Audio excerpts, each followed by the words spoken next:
안녕하세요. 오늘도 사연 살롱을 찾아주셔서 감사합니다. 얼마 전 돌싱이 된 30대 여성이에요. 한국인의 소울푸드인 떡볶이가 요즘엔 한류 열풍을 타고 해외에서도 인기라고 하더라고요. 그런데 정작 한국인인 저는 얼마 전까지 떡볶이를 먹지 않았어요.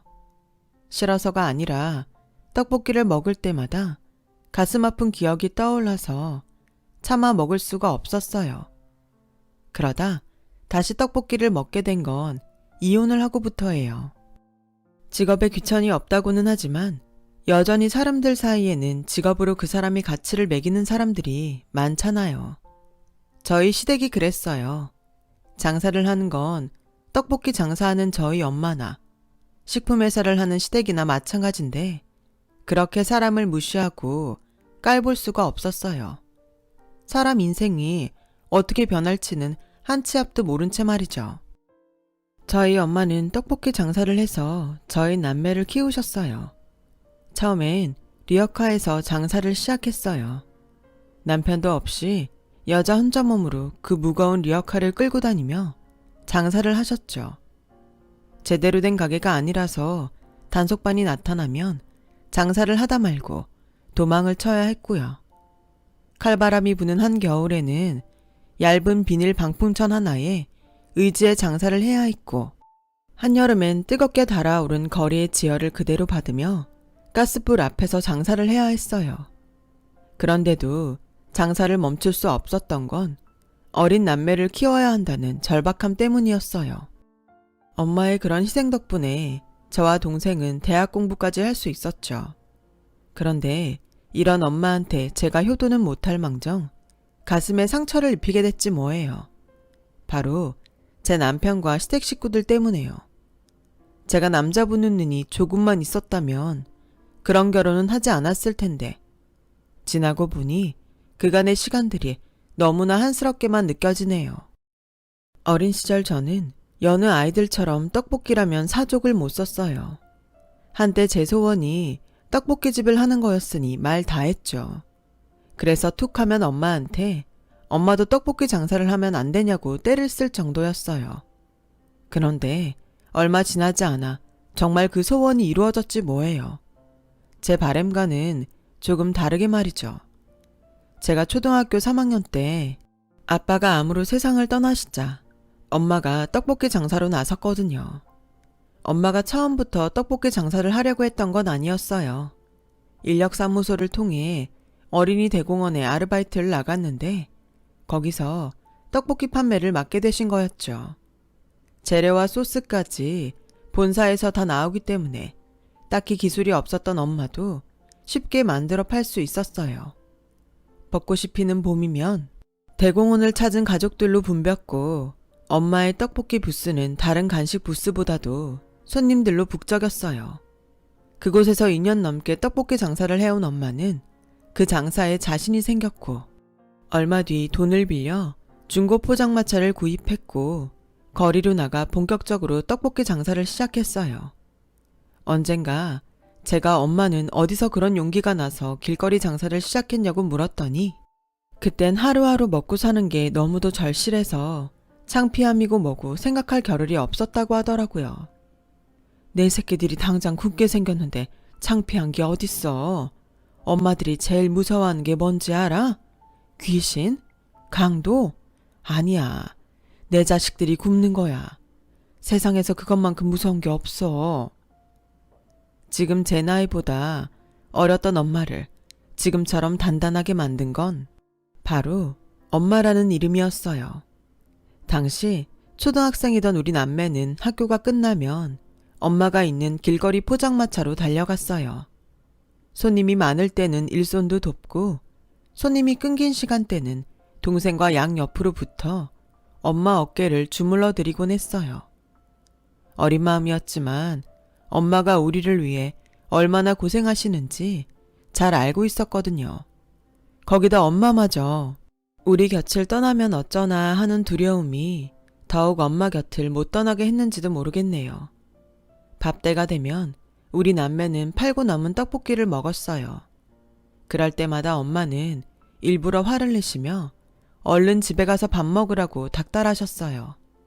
그제야 우리 남매는 마지못해 책가방을 들쳐매고 집으로 향하곤 했어요.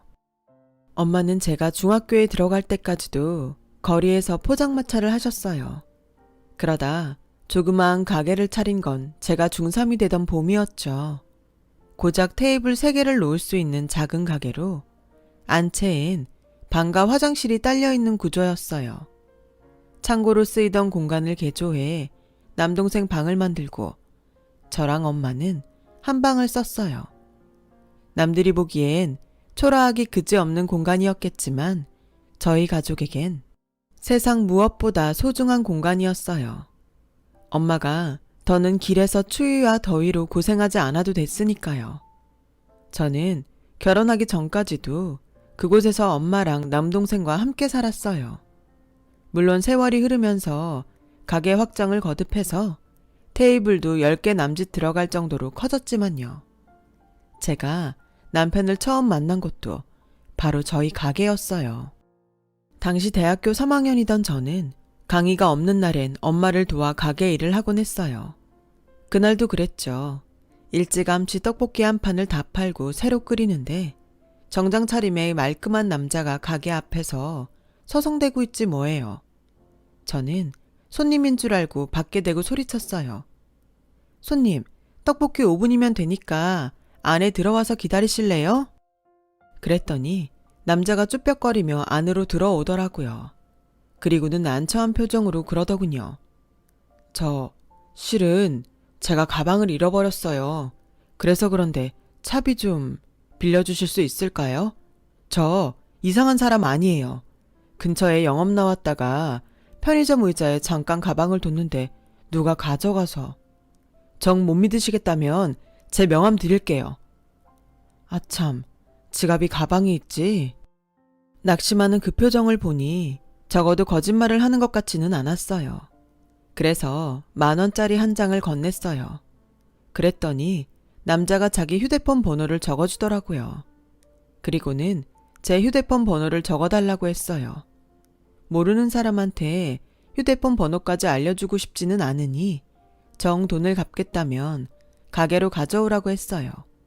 그러자 남자는 알겠다며 돌아갔어요. 그런데 한 5분쯤 지났을까요? 남자가 다시 돌아온 거예요. 그래서 왜 다시 왔냐고 했더니 제가 아직 점심을 못 먹었거든요.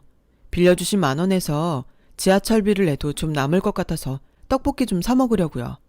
아까 5분 뒤면 떡볶이가 된다고 하셔서 5분 기다리다 왔습니다. 지금 먹을 수 있는 거죠? 이건 뭐 뻔뻔하다고 해야 할지 천진하다고 해야 할지 모르겠더라고요. 그래도 어쩌겠어요. 이미 내 손을 떠난 10,000원은 그 남자 소유고 자기 돈 내고 먹겠다는데 말릴 이유는 없었죠. 그래서 떡볶이 2,000원어치를 접시에 담아 주었어요. 그랬더니 순식간에 개눈 감추듯 다 먹고는 1인분 더 달라고 하더라고요. 그날 남자는 차비를 뺀 2,000원만 남기곤 혼자 떡볶이를 8,000원어치나 먹고 갔어요. 대충 눈치채셨겠지만 네, 이 남자가 바로 제 남편입니다. 다급한 표정으로 돈을 빌려갔던 남편은 일주일이 지나도록 돈을 갚으러 오지 않았어요. 처음부터 받을 생각은 없던 돈이라 돈 걱정은 안 했지만 그래도 속았다는 생각이 들자 기분이 안 좋더라고요. 그렇게 2주가 다 되어가던 어느 날 엄마랑 가게 문을 닫고 안채로 막 들어가려고 하는데 누가 밖에서 문을 흔들더라고요. 당시에 남동생이 군대에 가 있어서 엄마랑 둘이 있던 터라 겁이 덜컥 나더라고요. 그래서 영업 끝났다고 말을 했더니 돈 갚으러 왔다고 하지 뭐예요.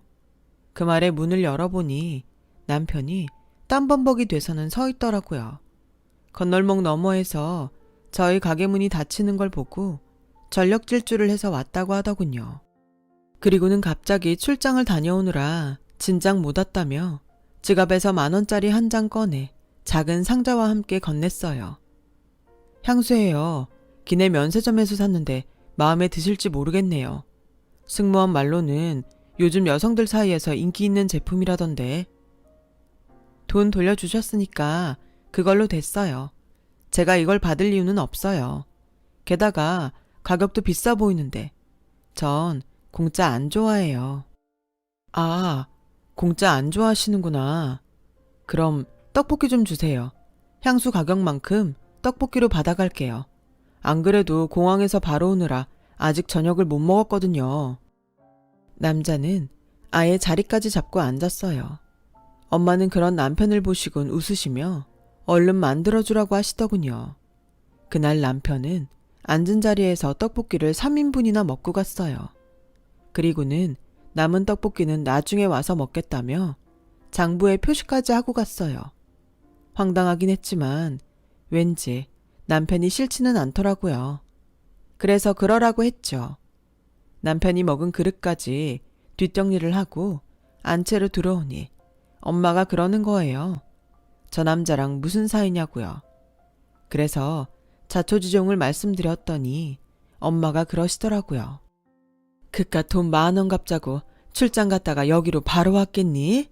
딴 마음이 있는 거지. 사람이 넉살도 있고 자신감도 있어 뵈는 게 나쁘진 않구나. 저런 사람이 사회감으로 들어오면 괜찮을 것도 같은데.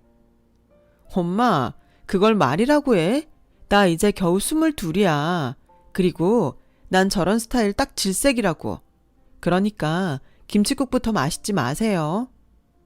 말은 그렇게 했지만 솔직히 저도 남편이 마음에 들었어요. 그 사람 행동이 황당한 면이 있었지만 왠지 싫거나 밉지 않더라고요. 그래서 남편을 기다리게 되었죠. 남편은 퇴근길에 들리기도 하고 가끔은 술을 한잔하고는 가게 문을 닫을 무렵에 오기도 했어요. 영업 접대를 하고 오느라 술을 좀 마셨다면서도 꼬박꼬박 떡볶이를 먹고 가더군요. 그렇게 2달에 걸쳐서 향수값만큼의 떡볶이를 먹은 남편은 더 이상 찾아오지 않았어요. 남편이 찾아오지 않은 지 1달, 2달, 석 달이 되어가던 어느 날이었어요. 가게 문을 닫으려고 하는데 남편이 가게 옆 계단에 앉아 있더라고요. 보고 싶었다면서 그동안 자기 생각 안 나더냐고 묻더군요. 저도 보고 싶은 마음은 굴뚝 같았지만 그렇다고 말을 할 수는 없었어요. 그러기엔 자존심이 상했거든요. 그래서 마음에도 없는 소리를 했죠. 내가 그쪽 생각을 왜 하냐고요. 그랬더니 남편이 그러는 거예요. 하긴 푸릇푸릇한 여대생이 나 같은 늑다리 아저씨가 눈에나 차겠어요. 안 그래도 10번치가 안 넘어가는 나무 없다고 줄기차게 드나들면 혹시 눈길이라도 줄 줄 알았는데 역시나 꽝이었네요. 그동안 귀찮게 해서 미안했어요. 잘 있어요. 축 처진 어깨로 돌아서는 남편을 보니 가슴에 구멍이 뻥 뚫리는 것처럼 허전하더라고요. 그래서 달려와 길을 막고 섰어요. 남자가 칼을 뽑았으면 무라도 베야지. 이렇게 포기할 거예요? 그럼 제대로 고백도 안 하는 남자한테 내가 뭐라고 할 수 있겠어요? 그럼 고백하면 나 만나줄 거예요? 그러지 말았어야 했는데 순진했던 전 그 말에 고개를 끄덕이고 말았어요. 그때로 다시 돌아갈 수 있다면 제 목에 깁스라도 해버리고 싶네요. 그렇게 저는 남편과 사귀게 되었어요. 저보다 7살이 많았던 남편은 이남 1녀 중 장남으로 아버님이 경영하시는 조그마한 식재료 유통회사에 다니고 있었어요. 경기가 안 좋아 그런지 직접 영업도 뛰고 바쁠 땐 배달도 겸하곤 했어요. 진작부터 장손인 남편한테 가업을 물려주기로 해서 그런지 3살 아래 시동생은 아버님 회사는 거들떠도 안 보고 대학을 졸업하자마자 바로 대기업에 취직해 다니고 있었어요. 시누이는 저보다 1살 위로 독일에서 음대를 다니고 있었는데 막내딸이라 그런가 집안 형편은 생각 않고 돈을 쓸 줄만 알았죠. 철없는 여동생 유학비 대느라 온 집안 식구들이 고생인데 말이에요. 남편과 연애를 하는 사이 저는 대학을 졸업하고 취업을 하게 되었어요. 그런데 취업한 지 반년도 안 돼서 남편이 결혼을 하자고 하는 거예요. 얘기를 들어보니 시동생이 결혼할 사람이 있다고 집에 데려온 모양인데 시부모님께서 형제가 순서대로 가야 집안이 바로 선다고 하셨나 봐요. 이제 막 취직했는데 결혼 얘기 꺼내서 미안하지만 나 때문에 동생 녀석이 장가도 못 가고 기다리는 게 미안해서 말이야. 그래서 말인데 우리 결혼 좀 서두르면 안 될까? 우리 집에선 자기한테 아무것도 안 바래. 그냥 몸만 오면 돼. 그런데도 안 될까? 시댁 상황이 안 됐긴 하지만 그래도 기왕이면 직장 생활해서 제 혼수는 제가 해가고 싶었거든요. 지금까지 고생해서 키워주셨는데 결혼 비용까지 엄마한테 짐을 지을 수는 없으니까요. 게다가 아직 학자금 대출도 다 못 갚은 처지라 결혼을 생각하는 건 무리였죠. 그래서 남편한테는 미안하지만 당장 결혼은 힘들겠다고 했어요. 그런데 이놈의 남편이 저 없는 사이 엄마 가게로 찾아가 그 얘기를 했지 뭐예요. 당연히 엄마는 결혼하라고 하셨죠. 세상에 어느 엄마가 돈 때문에 결혼 못하겠다는 딸을 두고만 보겠어요. 엄마는 그동안 돈을 모아둔 통장을 제게 건네시며 그러시더군요. 세상에서 제일 불쌍한 사람이 누군지 아니? 엄마 없는 사람이야. 난 엄마가 일찍 돌아가셔서 어디에 기댈 데도 없었어. 특히 결혼 준비할 때 혼자 예단 보러 다니는데 그렇게 눈물이 나더라. 엄마만 있었으면. 그런 생각이 들더라. 내 딸은 나처럼 그런 상처 없었으면 좋겠어. 그러니까 엄마 노릇 할 수 있게 해줘. 많이는 못 해줘도 이거면 흉내는 낼 수 있을 거야. 엄마의 설득에 저는 결혼을 하기로 마음먹었어요. 그래서 시댁에 인사를 드리러 가게 되었죠.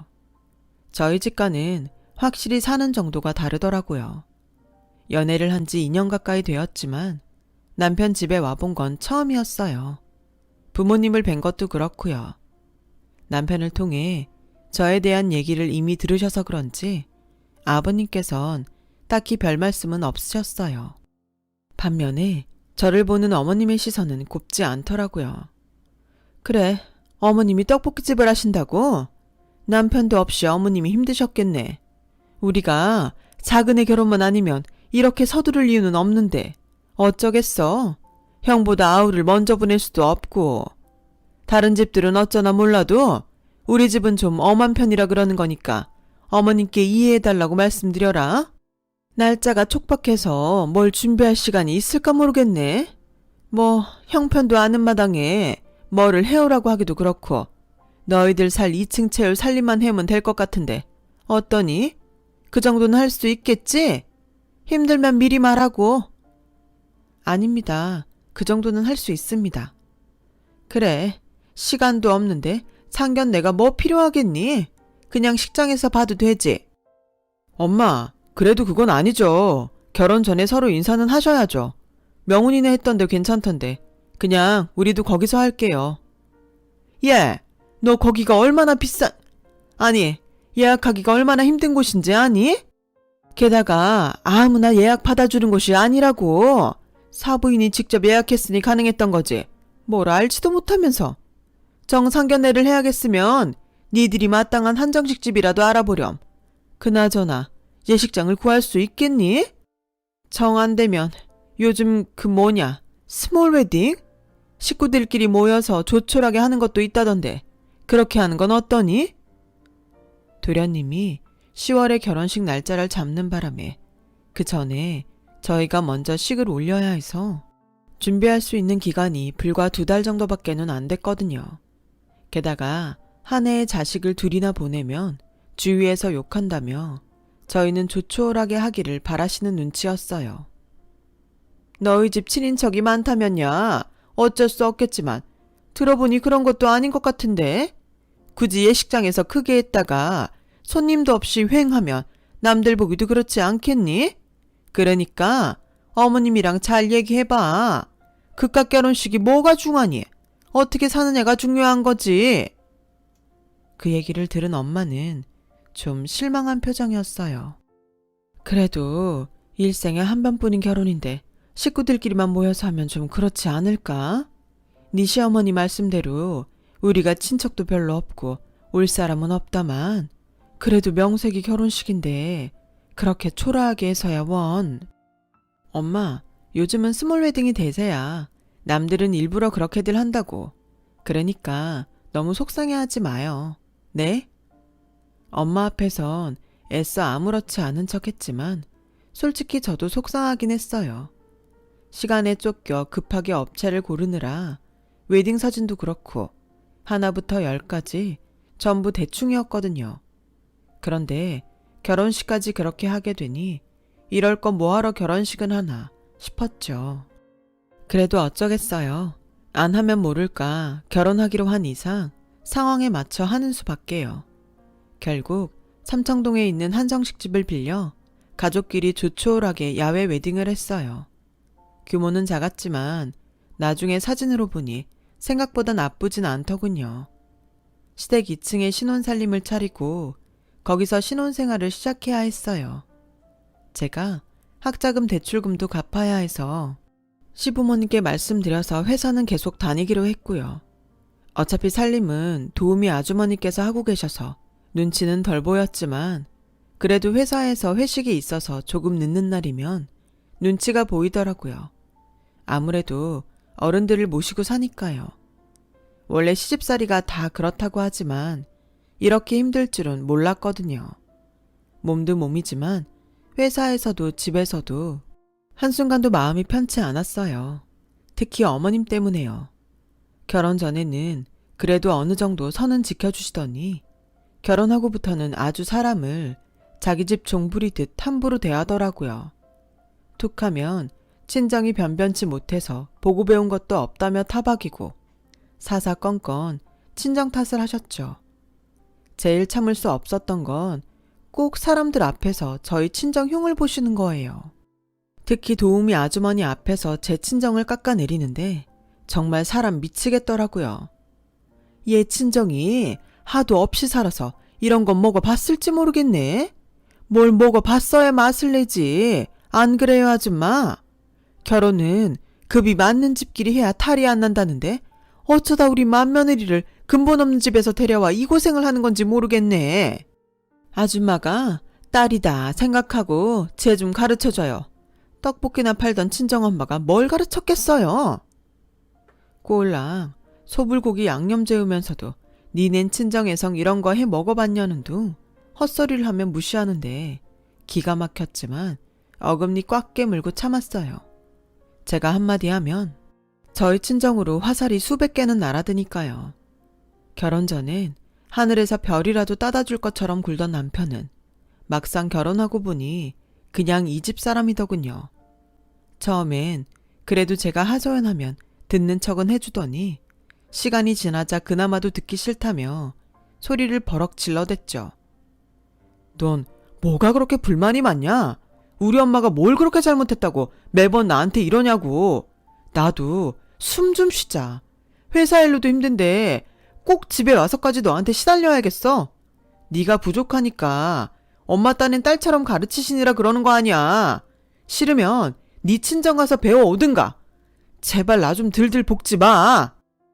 그 말을 듣는데 그렇게 살아올 수가 없더라고요. 난 이 사람 하나 믿고 이 집에 들어왔는데 알고 보니 내 편이 아니라 그냥 이 집 아들이었거든요. 초나렛 동서가 시집 오고 나서부터 저는 더 무시를 당했어요. 동서는 공무원 집안 딸이었어요. 친정 아빠가 처관급 고위직 인사라서 시댁에서도 절절 매는 분위기였죠. 저 때는 처음부터 분가는 말도 꺼내지 않더니 동서는 순순히 분가를 시켜주더라고요. 어머님 말로는 집이 좁아 둘째는 분가를 시켰다고 하지만 제가 보기엔 이 집 살림 수준을 들키고 싶지 않아서 그런 것 같았어요. 동서와 저를 두고 시어머니의 차별은 노골적이었어요. 동서는 직장도 안 다니고 집안 살림만 하는데도 어머님은 명절이며 제사 때 일하는 저를 부리면 부렸지 동서한테는 일도 시키지 않았거든요. 그러던 어느 날이었죠.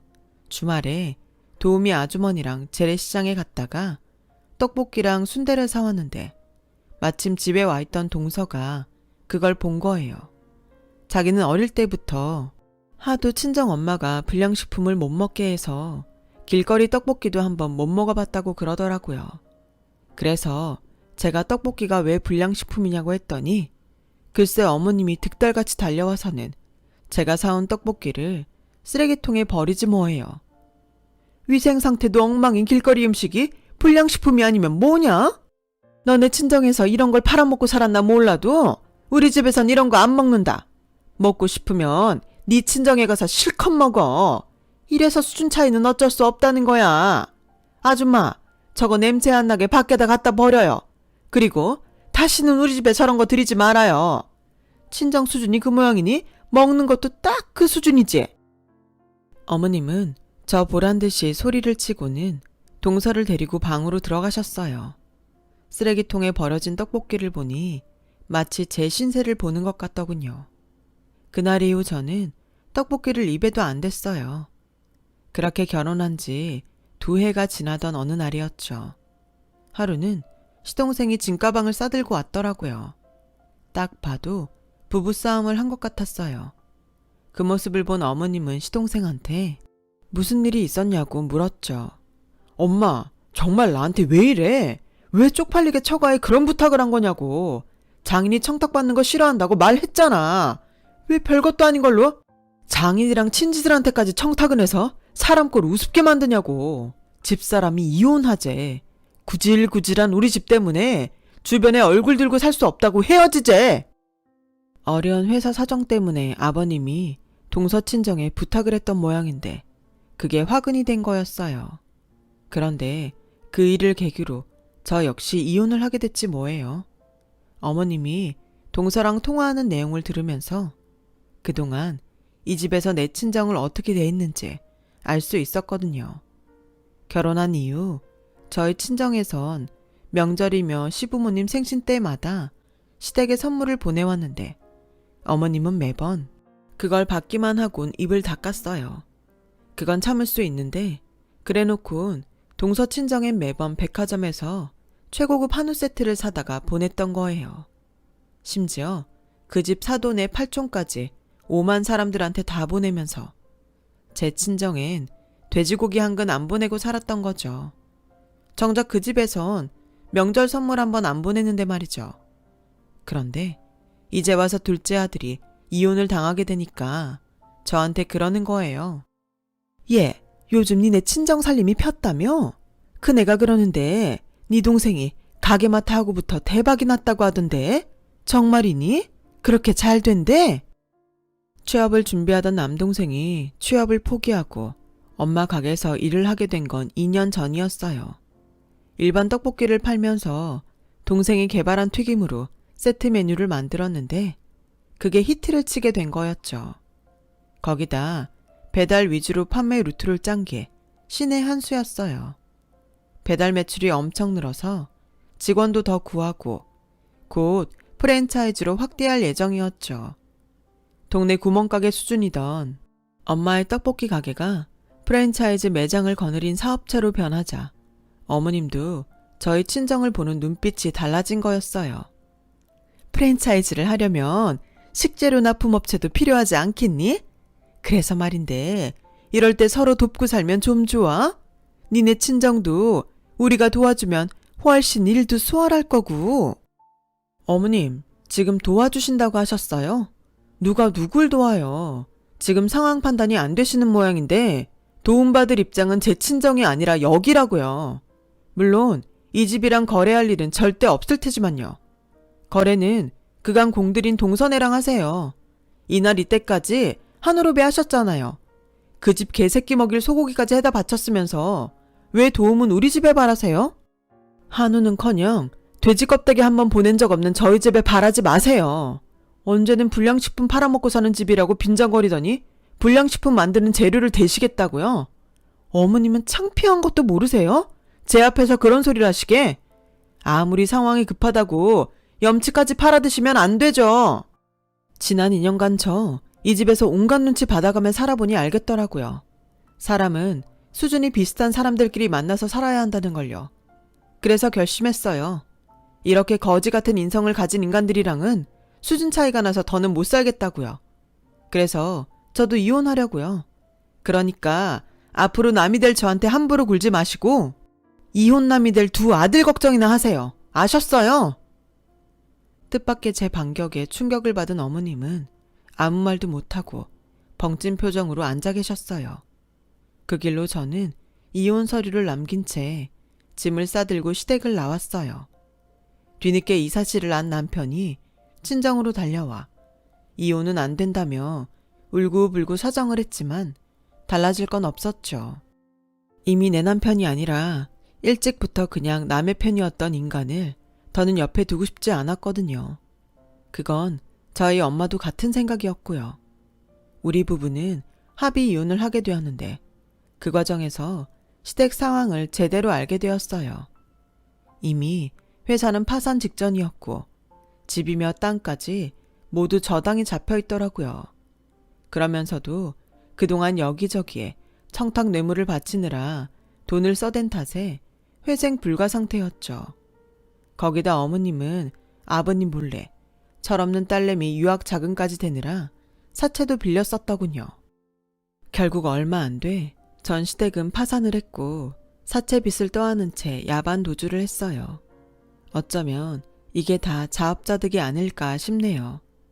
다시 뭉친 저희 식구 더 열심히 일하고 땀 흘려 번 돈으로 효도하고 살아야겠어요. 긴 제 사연을 들어주셔서 감사합니다. 항상 건강하시고 좋은 분들과 행복한 하루하루 되시길 바랍니다.